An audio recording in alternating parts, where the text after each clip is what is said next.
WhatsApp guys, welcome back to the reaction video. आज की video में हम देखने वाले हैं भारत ने उठाया पीओके पर हमले का पहला कदम, भेजे लड़ाकू विमान LCA तेजस इन J&K पीओके इंडियन एयरफोर्स।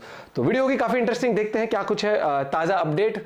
और बाकी चैनल पर तो प्लीज सब्सक्राइब, वीडियो कर दे लाइक। 1 2 3 गो।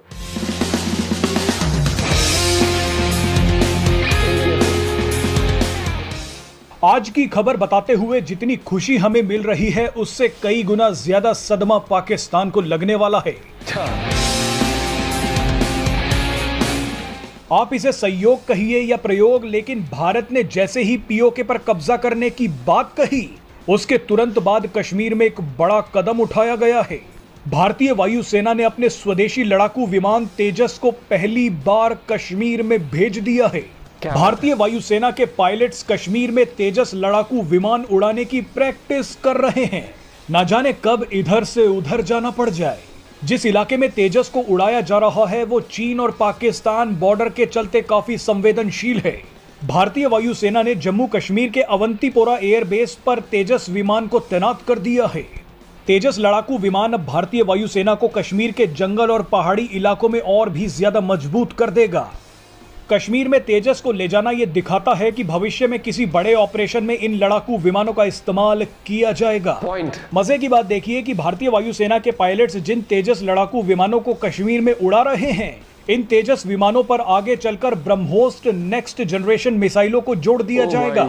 यानी पीओके के पास अब तेजस विमान भी पहुंच गए हैं और ब्रह्मोस मिसाइलें पहुंचने वाली हैं। आपको बता दें कि भारतीय वायुसेना एक बड़ी तैयारी में लगी हुई है। भारतीय वायुसेना ने हाल ही में 83 और तेजस लड़ाकू विमान खरीदने के लिए कॉन्ट्रैक्ट साइन किया है। ये सभी 83 तेजस विमान 1 से 2 सालों के बीच वायुसेना को मिल जाएंगे। इस वीडियो में आपको तेजस लड़ाकू विमानों से जुड़ी ऐसी जानकारियां बताएंगे जो आपके होश उड़ा देंगी। तेजस के स्क्वाड्रन को कश्मीर ले जाना साफ बताता है कि भारतीय वायुसेना अब इस स्वदेशी हथियार को कश्मीर के इलाके में टेस्ट करना चाहती है। हर इलाके में फ्लाइंग कंडीशंस अलग अलग होती हैं और इसी हिसाब से उनके ऑपरेशन के ढंग बदलते जाते हैं। रेगिस्तान में हमला करने का, बचाव करने का दूसरा तरीका होता है, लेकिन वही तरीका शायद पहाड़ों में कारगर ना हो। कश्मीर में तेजस के स्क्वाड्रन को ले जाना बताता है कि भारतीय वायुसेना भविष्य में तेजस को कश्मीर में बेस करने पर विचार कर रही है। 83 नए तेजस की डिलीवरी होने के बाद भारतीय वायुसेना में तेजस की तादाद कुल 123 हो जाएगी, जो सुखोई के बाद किसी भी फाइटर जेट की सबसे बड़ी तादाद है। भविष्य में यानी अब से 10 साल बाद भारतीय वायुसेना में सबसे ज़्यादा तादाद तेजस एयरक्राफ्ट्स की ही होगी।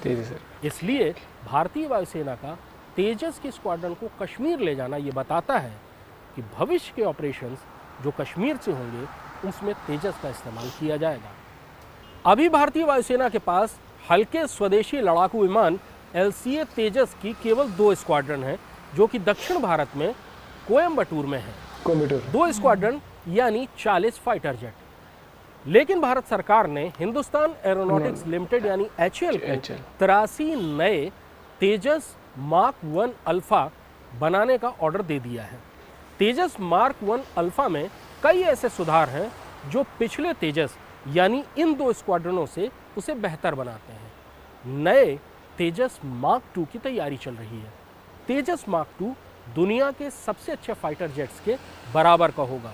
इसका एवियोनिक्स, इसकी उड़ान, इसका लचीलापन और इसके हथियार सब दुनिया के जितने बड़े फाइटर जेट्स हैं उनके बराबर के होंगे। और उसके बाद भारत का अगला कदम होगा एडवांस मीडियम कॉम्बैट एयरक्राफ्ट यानी एमका का, जो कि सच्चे अर्थों में 5वीं पीढ़ी के फाइटर जेट्स के बराबर होगा।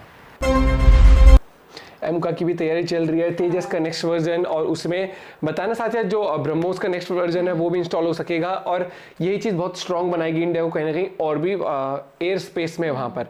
और बिल्कुल सही कहा सर ने कि जो कंडीशंस होती हैं, जैसे एग्जांपल रेगिस्तान है वो फ्लैट एरिया हो गया, पहाड़ों में अलग होता है क्योंकि वहाँ पर आपको नहीं पता दुश्मन पहाड़ों में किस तरीके से छुपा हुआ है, किस तरीके से मिसाइल लेके बैठा हुआ है, किस तरीके से अगर बाई चांस वो हमला करता है छुप के किसी भी तरीके से अटैक करने को, तो वहाँ पर मिसाइल्स को कैसे डॉज करना है या किस तरीके से एयर स्पेस में फाइट करना है वहाँ पर।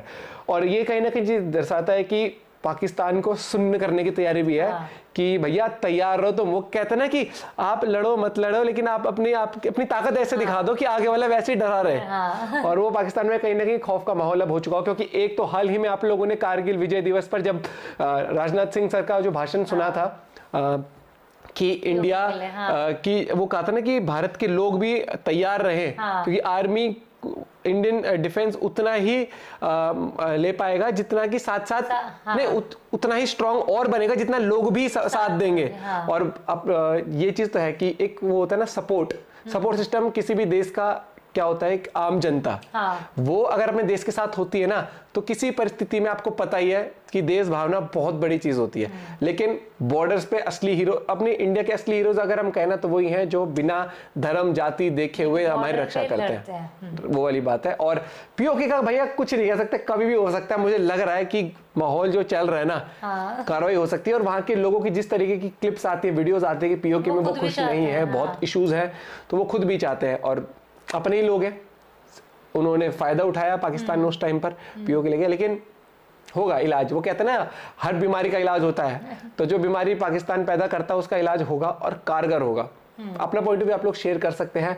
बाकी जिस तरीके से इंडिया डिफेंस पर बजट पर खर्च कर रहा है ना, बहुत बढ़िया कर रहा है, क्योंकि सबको ये पता होना चाहिए कि आप इकोनॉमिकली कितने भी स्ट्रांग हो, लेकिन आप जितना आपका बॉर्डर, जितनी आपकी आर्मी स्ट्रांग नहीं होगी, तब तक कोई भी आपके ऊपर किसी भी टाइम आपकी इकोनॉमी को गिरा सकता है। खासकर ये आपने जो दो खिलाड़ी देखे हैं, एक तो पाकिस्तान और एक चाइना, इनके खिलाड़ी नहीं है, अरे वो चोरी वाली मानसिकता, वो कहते हैं ना कि बिलो द बेल्ट जाना, वो वाली बात। मान सकते हैं पाकिस्तान। अपना पॉइंट ऑफ व्यू आप लोग भी शेयर कर सकते हैं। बाकी मिलते हैं आप लोगों से एक और वीडियो के साथ। Bye bye, take care.